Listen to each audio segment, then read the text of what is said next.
ברוכים הבאים, שיעור הראשון בקנווה.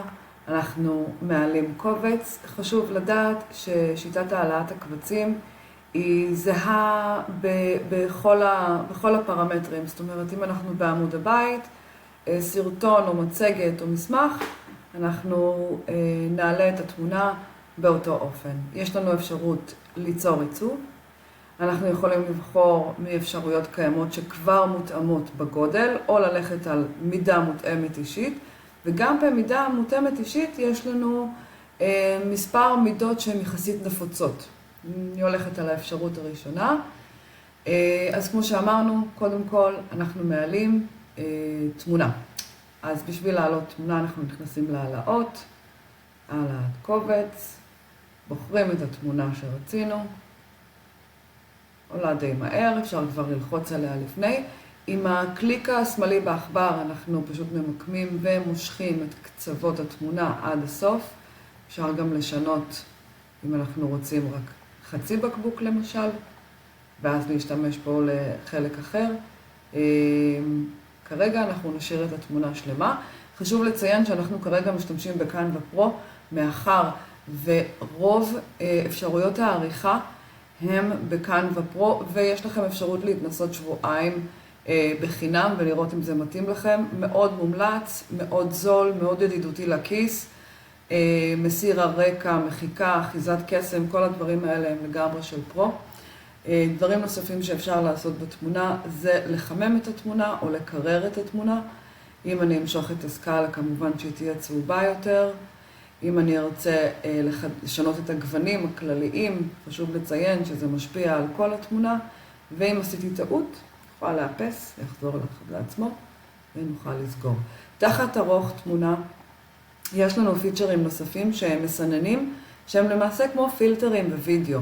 לכל אחד יש איזשהו טאץ' אפשר להגיד, שהוא כביכול מעניק איזשהו אווירה, וכמובן אפשר לשלוט בעוצמה של כמה הפילטר חזק או המסנן.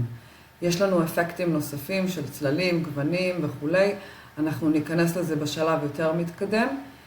כרגע בשלב הזה, למשל, במידה ואנחנו מרוצים עם התמונה שלנו ואנחנו רוצים להוסיף טקסט, נלחץ על טקסט ולהוסיף תיבת טקסט.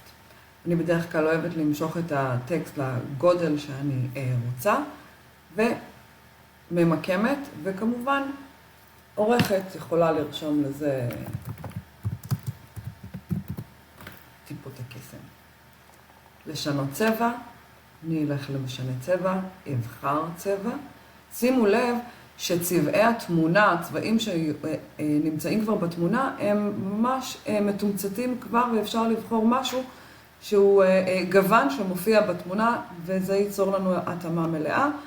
אנחנו יכולים, כמובן, גם בגוון הזה של הירוק, אם אני מסמנת אותו שוב וחוזרת לצבע, שימו לב שהוא ממקם לנו, העינית הלבנה הזאת היא ממוקמת לנו בדיוק בצבע שזה נמצא. זאת אומרת, שאם אני רוצה את אותו גוון, אבל בהיר יותר או כהה יותר, אני עדיין על אותה סקאלה.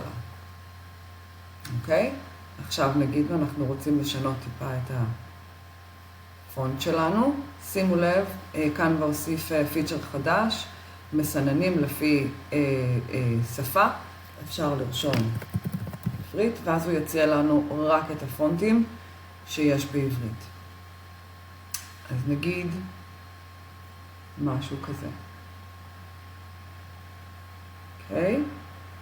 אבל נגיד שזה לא מספיק מרווח לי, אני רוצה שיהיה לי טיפה יותר רווח בין האותיות. אני אלך לתפריט, יש לי את 3 נקודות כאן, אוקיי? ואז יש לכם פה שורות עם חצים. ואתם יכולים להגדיל טיפה את המרווח. או את השורות אם יש לכם משפטים. אוקיי?